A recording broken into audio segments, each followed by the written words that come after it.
Hi guys, long time no see. Um, so I thought today of making a review video of my e-bike, which I consider one of my best investments of all time. Yeah, so this is a Fido D1 electric bike. As you can see, it's a little bit funny looking. It also feels a bit strange to ride on it, but as soon as you're on full electric power on the bike, you kind of forget that you're in a small bike, and also it's quite fast and strong, I would say. So you usually past most of the people in the in the street biking. So I mean, I think you will forget the feeling that you feel a bit weird after the first 5 minutes, and it's quite fun to ride. Overall, I think it's a really good bike. For the price I have paid, which was around 400 euros, you get a nice bike with nice quality. It has a 10.4 amps battery. I think it's a 14-inch wheels, which makes it look a bit small. It can go up to 25 kilometers per hour. And it has 3 modes, so you can basically use it as a normal bike. Then you have the pedal assisted mode, and then a full electric mode, which you basically use this part over here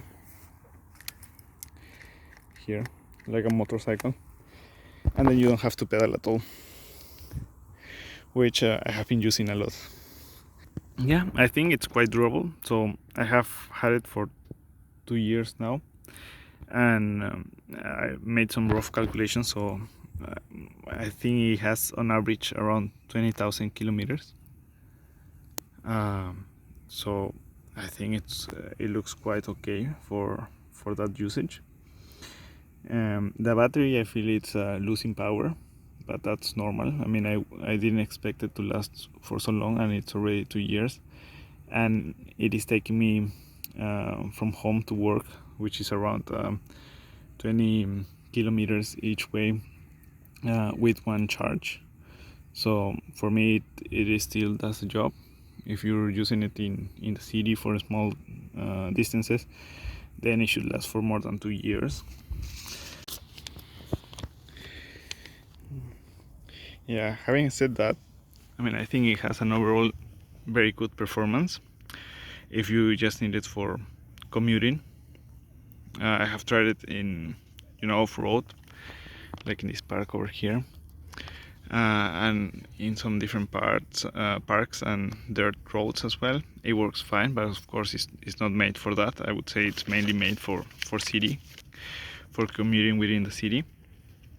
But besides that, I have some considerations of the bike that maybe you should take into account if you're planning to order these kind of bikes. One is that the handlebar is actually quite delicate,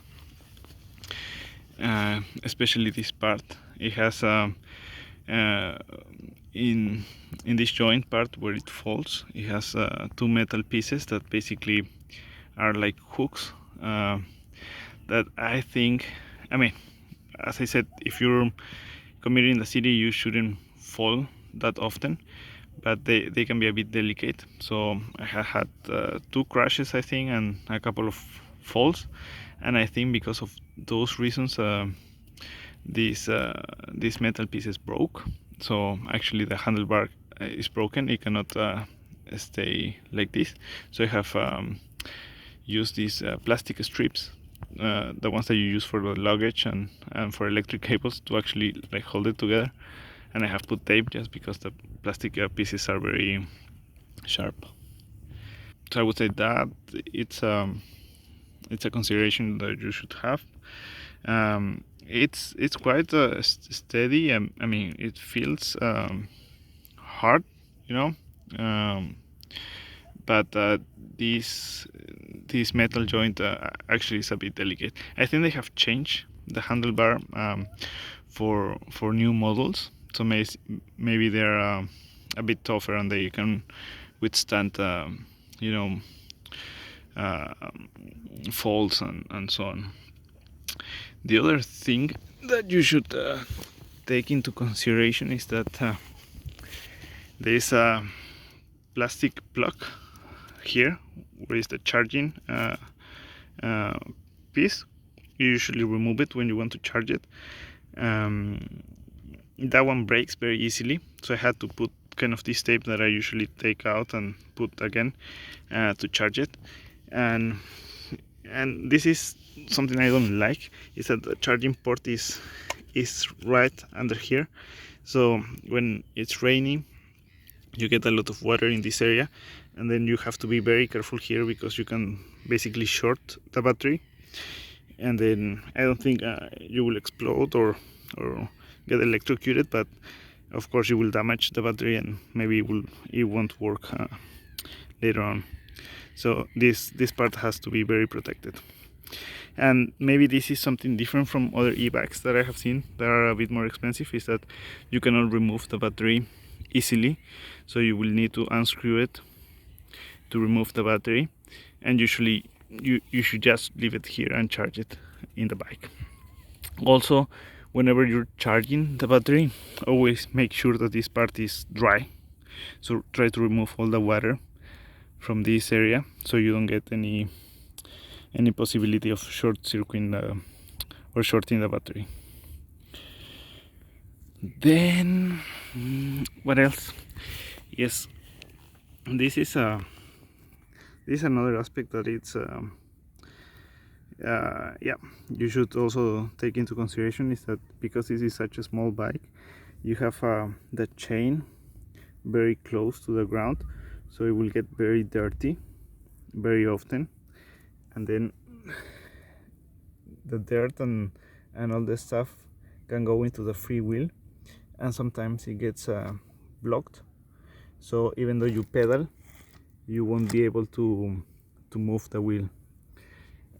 So I have changed it already once because it was stock, and you know, most bike stores don't have these pieces lying around, where I lived in Denmark, so I had to order it.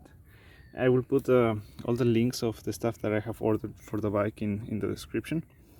But yeah, so I would just order, you know, two to just have at hand, right, in case you need it. Because most of these items, when you order them, it takes around 1 month to be delivered. So it's always good to have some spare parts there, so you can change the bike and use it as fast as possible. There is a way to clean these Freewheels, but I don't have the special tool that you need to take it apart and clean the Freewheel. If you have that tool, then I think it's easily you can easily clean it and fix the problem. Yes, maybe, yeah, exactly. Talking about the chain, there is also so the more you use the bike, the chain will get looser and looser and looser. So I have removed actually around 2 pieces of this chain because it was too loose. There are some new versions of Fido that actually have kind of a chain tightener here, which actually helps with tightening the chain. But I have the other thing that you can do to solve it is just pull the wheel a little bit backwards, but then you run into this problem over here because this cable cannot go very far, and this is basically the cable that brings the electricity to the motor over here.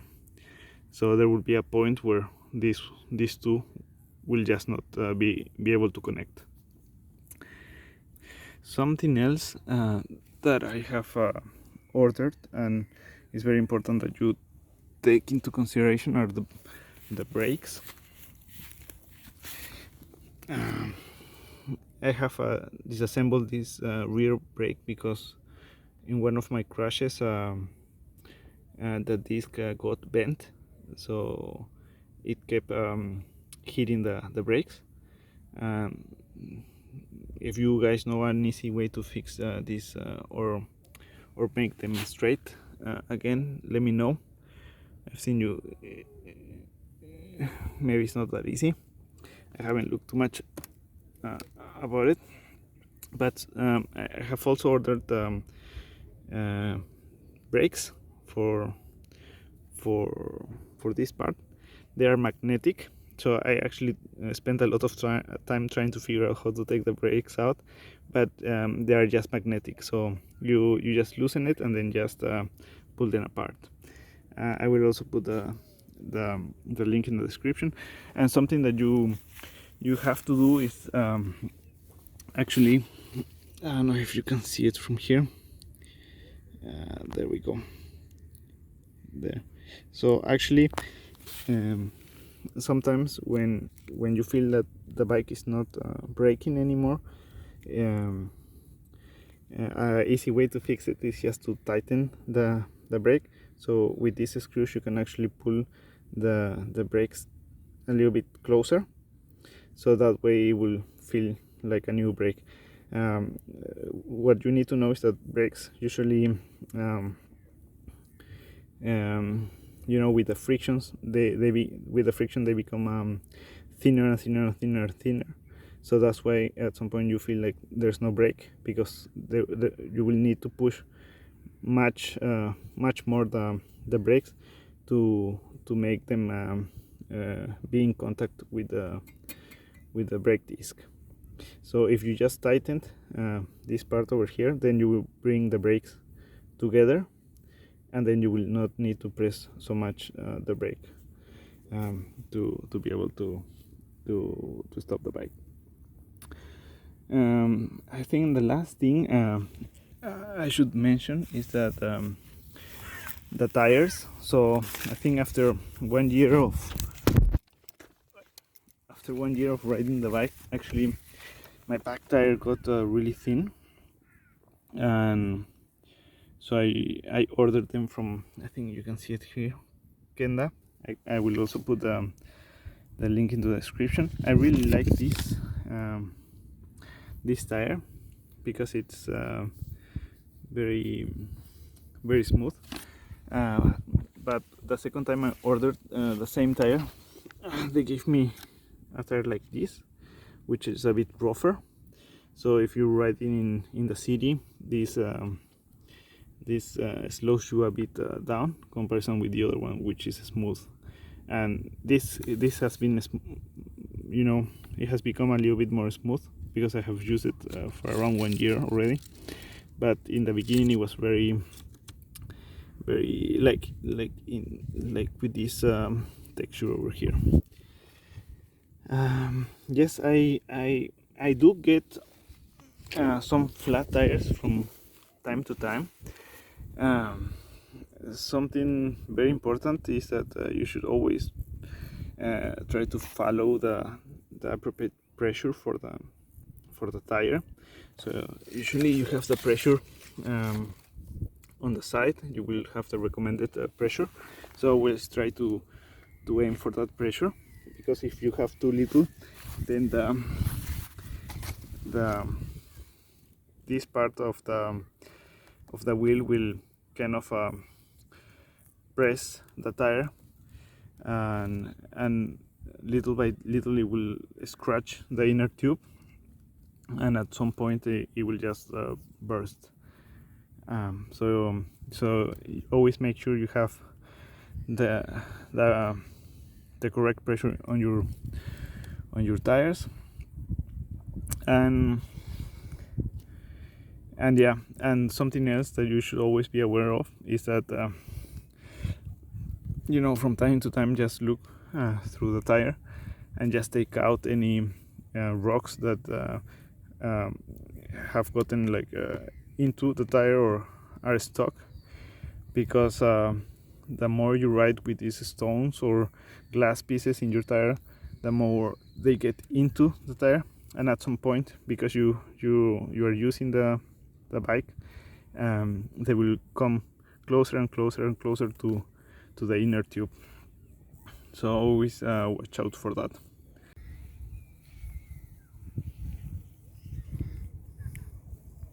Yeah, so I hope you found the video useful, and if you have any questions about the bike, just leave them in the comments, and when I get the time I will try to answer them. But as I said before, I think if you're looking for a cheap bike that can do its job, I think this works fine. Always make sure to lock your bike to something.